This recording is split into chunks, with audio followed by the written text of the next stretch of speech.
Saturn. Responsibilities, pressures, and challenges. Yes, get your chart. Saturn is the most distant planet in our solar system that can be seen with the naked eye.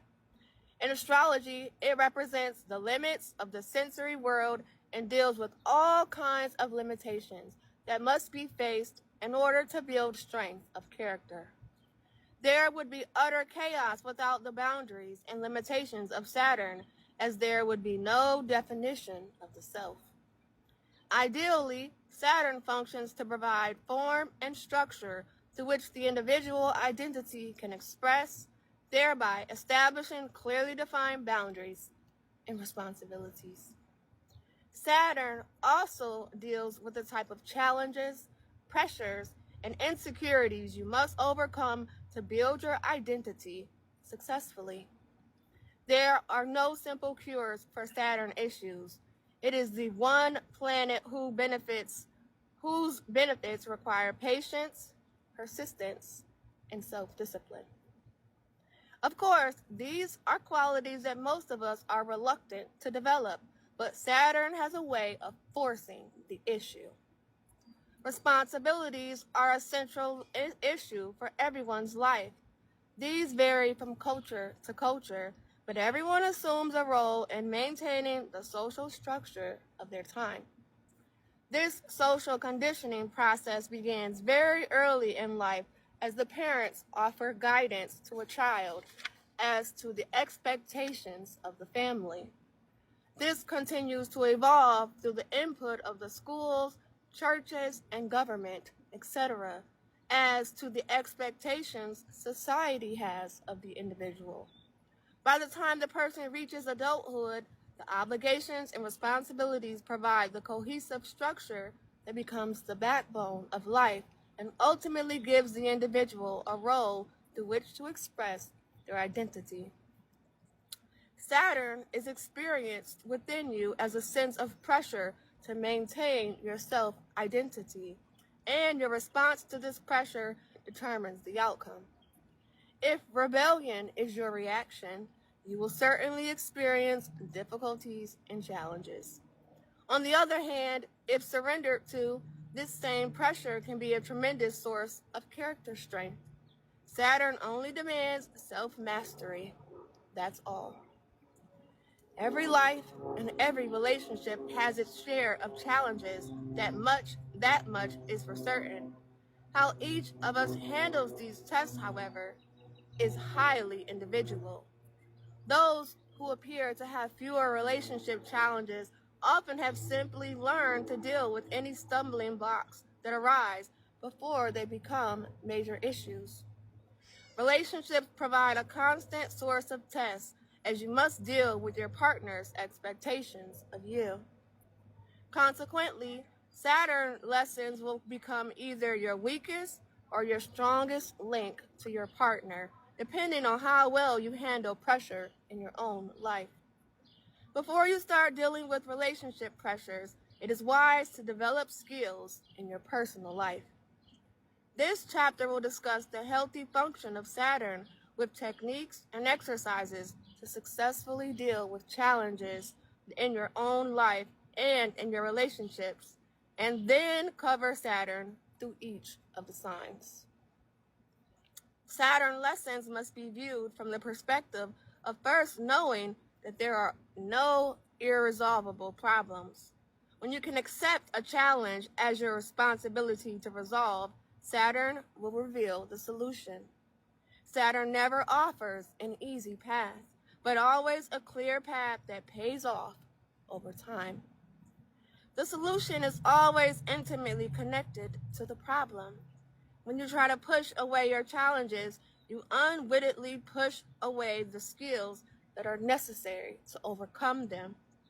It is as if the entire reason for having challenges resides within prompting the new skills you need to develop in order to overcome the challenge.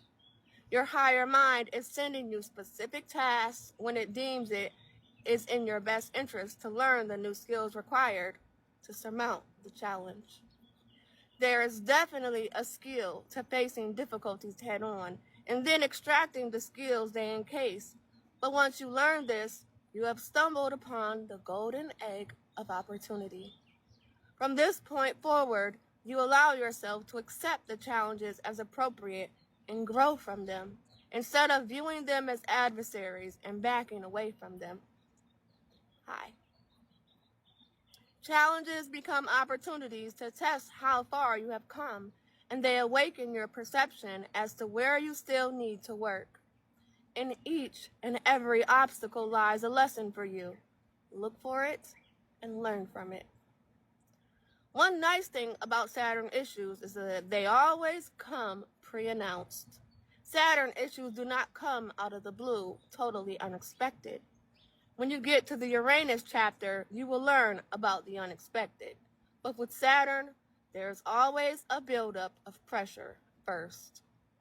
Tend to the issue at this first subtle level, and a subtle adjustment is all that is required. Wait until it becomes an unbearable pressure, and it will take hard work to resolve. Thank you, Sean.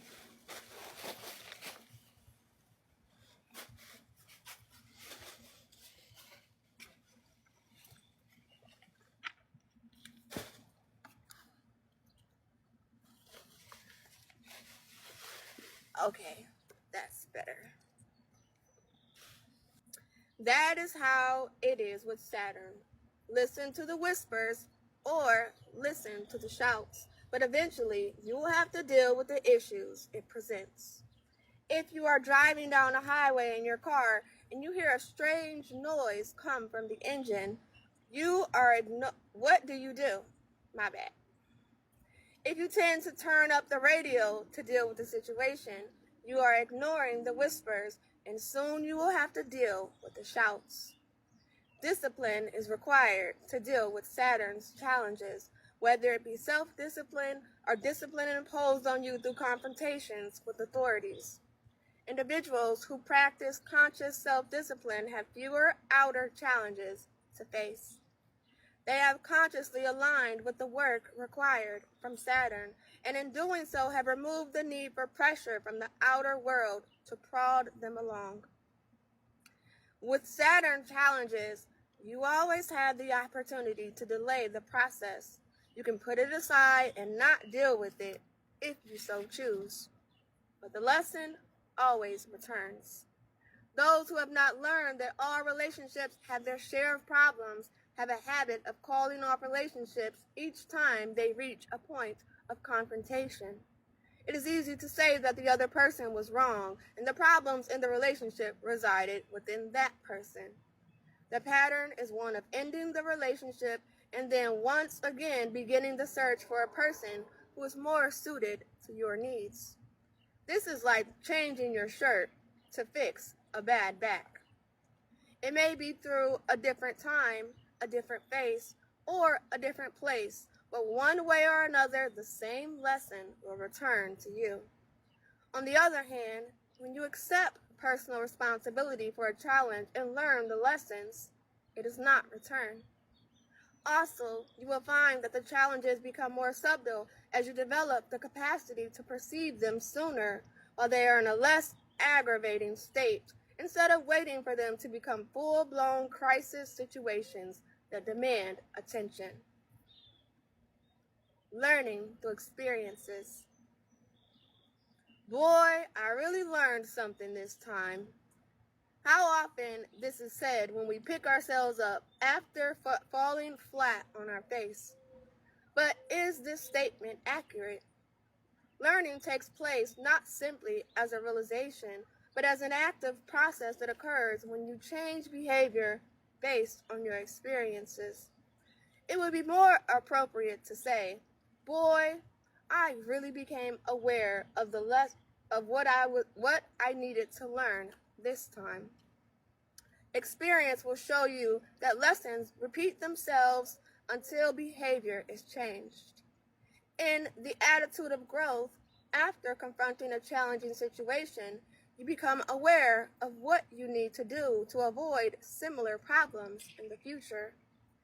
This information is stored in your memory bank to be used the next time you attract a similar type of confrontation, and there will be a next time. When this happens, remember your awareness from your previous experience and apply the information to avoid the difficulty. Then you can say, "Boy, I really learned something this time." Saturn wisdom is based on actual experience. It teaches you to learn and make adjustments in your life based on your direct experiences. Another nice thing about Saturn is that it is always crystal clear what the problem is and what needs to be done. Saturn always reveals the slow, steady path to resolution, not what we want to hear. There are no quick cures here. Saturn never calls for speculation. It demands that you draw on your personal experience. The following exercise is designed to help you become aware of all the factors involved in the challenge confronting you. Saturn exercise for expanding awareness during a challenging experience. At the moment you are confronted with a challenging experience, stand back and be a detective. Notice everything connected to the moment, your thoughts, the setting, and the sequence of the unfolding events. Sift through the information of the event by organizing it into a time sequence. When did you first start to feel that something could be problematic? This will be a clue as to when Saturn started sending you messages. How did the buildup proceed? Ask yourself, what was I doing, thinking, and feeling at the moment I became aware of the challenge? After you have contemplated the information, calm yourself by breathing deep. Ask your higher mind to reveal the lesson you are to learn from this situation. Just ask yourself, why am I being confronted with this challenge? Why is this appropriate for me? What do I need to learn from this? The answer is there. It always is. If Saturn is anything but vague. Be diligent in your attentiveness to where growth can occur as a result of this challenge. Life is filled with guides, teachers, and messengers. If you have the presence of mind to ask yourself these honest questions, then you become the type of person who can learn something from every test. It's a simple shift of focus, but an extremely important one in order to break free of the life as a challenge syndrome. Life can get very specific in its teachings when you really pay attention, and for me, it is the little challenges that pop up in the moment that are great teachers. I became aware of this process when I was a cook at a restaurant. I remember cutting myself with a knife while chopping onions one day. The immediate question I asked myself was, what was I thinking about? It was shocking, but the honest answer was that I was thinking some very cutting thoughts about a coworker. Talk about what goes around comes around. The role of projection. Projection is the psychological process of seeing unintegrated aspects of yourself reflected through others. That which you most dislike or become infatuated with in another person represents some unintegrated part of your own nature. When you become cynical of another person's shortcomings, look closely to see if it is exactly that which needs refining in yourself. This awareness sheds light on why it is that certain people upset you the way they do. Perhaps it is a little like looking into a mirror for too long a time. Projection is not just a problem, it is a natural function that, when understood, becomes a tremendous resource for getting to know unintegrated aspects of yourself that you need to work on. An analogy of the process could be described like this. There is a little person inside of you whose job is to edit all incoming information and constantly review the data of your experiences. When your editor comes across something that is not clear, He sends it to the projection booth within your consciousness. And then, just as a film projector sends the tiny images on the film to the big screen, your inner projector sends these unintegrated images from your consciousness onto the big screen of life so that you can see them better. The characters on the big screen are the people in your life. The setting is your real life. Learn to watch what is going on around you. It is your screen, your script, and your lessons. There is a difference between preference and projection that should be understood.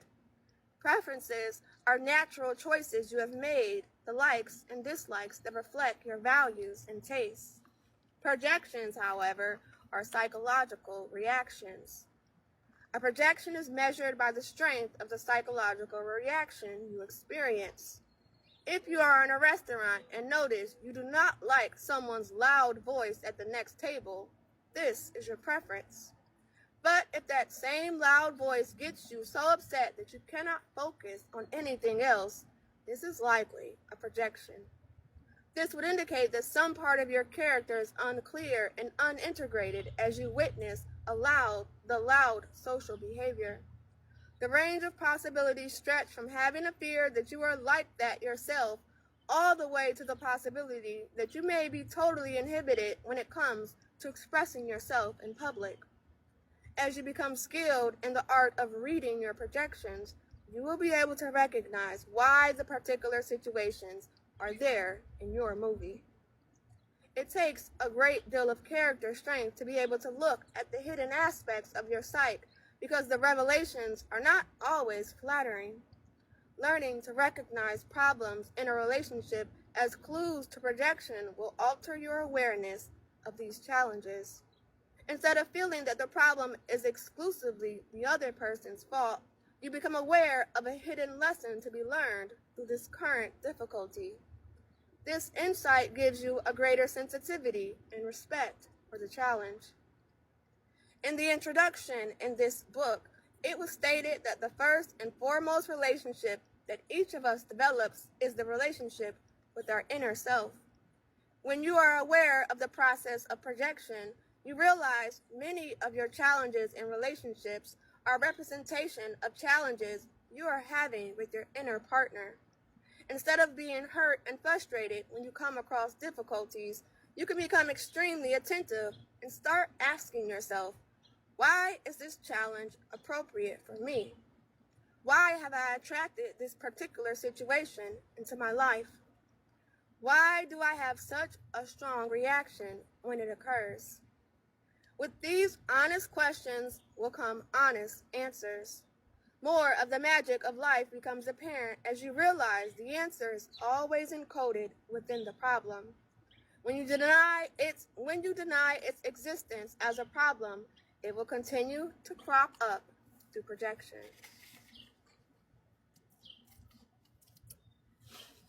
Dealing with rejection. Everyone has had to deal with rejection in life. Those who have had the greatest difficulty with this become the ones who limit their choices in life, fearing rejection or disapproval if they wander from the tried and true.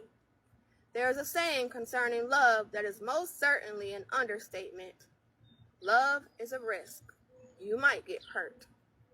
In truth, it is not a risk at all. It is a guarantee. There is such a focus in the modern world on not experiencing pain that many people are willing to suffer loneliness and isolation in order to avoid the pain of rejection. This is unfortunate. Surely there will be some pain in either case, but along with the pain that comes from an intimate relationship, there's also shared love to heal the wounds. However, this is not so with the pain that comes from loneliness. Love is worth the risk, even if the relationship ends.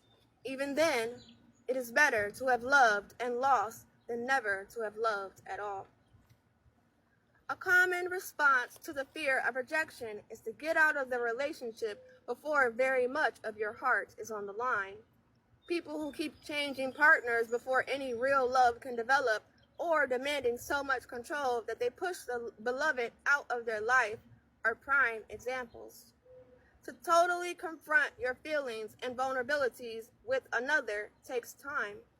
It also takes courage, as there are no guarantees in the affairs of the heart other than love is always a risk. Your beloved can turn away from you, seek out someone else, or reject you in other ways. You have to develop confidence and somehow trust that your partner will not walk away when you begin to confront relationship problems. Great agility is required in the dance of life. To be graceful with both the wins and the losses is a true accomplishment. Rejection hurts, but we survive it. It always throws us back inward on ourselves. We do not like the blues connected with the experience, but what incredible work gets done. We reevaluate our values, goals, and desires, and with time we emerge much clearer about who we are and what is important to us. Allowing other people their challenges. One of the most obvious facts concerning individuality is that we are all different, and individual responses to the exact same situation can vary tremendously.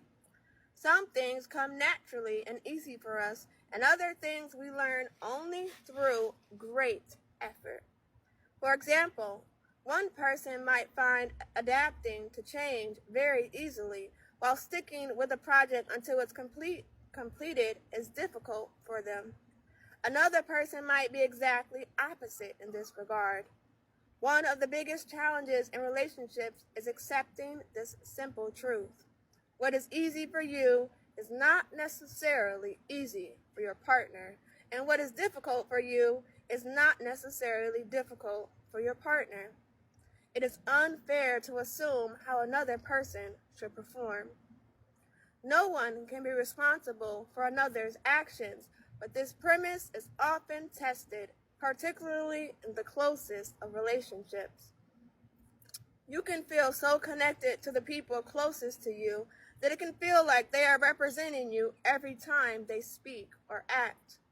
This is just too much responsibility for anyone to take, and yet it happens all the time. A paramount lesson in dealing with others is to allow them to be themselves, even when their actions may be quite different from your own. For some people, this comes naturally, but for those who have not had much experience in intimate relationships, it's a huge stumbling block. It takes much love and understanding to let people be who they are without feeling the personal responsibility attached to it. Shedding expectations. Disappointments in relationships certainly do exist. There are great lessons involved with shedding unrealistic expectations in your relationships. More disappointment is actually caused by unrealistic expectations than by failed performance in and of itself. With an awareness of this basic difference in all people, you can begin to bring your expectations in line with what might actually occur. With time, you may be able to dismiss your expectations of others altogether, which is the highest skill of all. Become aware of when you are being critical in your relationships and work on changing that into being instructive. Language is often the issue here. It is not just what is being said, but also how it is expressed. Imagine this scenario. You have a teenage daughter, and it is her job to wash the dinner dishes. She is busily performing her task, and you notice that she has been using cold water to rinse the dishes, leaving them greasy. Here is the moment. Are you going to be instructive or critical? Critical would sound like, "You are doing it wrong. Don't use cold water to rinse the dishes." Instructive would sound like, "Try using hot water to rinse the dishes. It does a better job of cutting the grease." Or you might need to get you some Dawn because, sorry. Certainly, there is a fine line that separates these two approaches, instructing or criticizing. The difference is measured not only by your intent, but also by the impact it has on others. While instructing always aims at improving, criticizing always erodes, as it is based on the assumption that the other person should have known better. Why should they have known better? Perhaps no one has ever instructed them or informed them about what you accept as common knowledge. It is so easy to assume that since something is obvious to you, it should be obvious to other people as well. Use the following rule of thumb concerning the obvious. Assume that it isn't. Whether it be concerning emotions or how something should be done or what is important to you, never assume that others will know that is until you have informed them.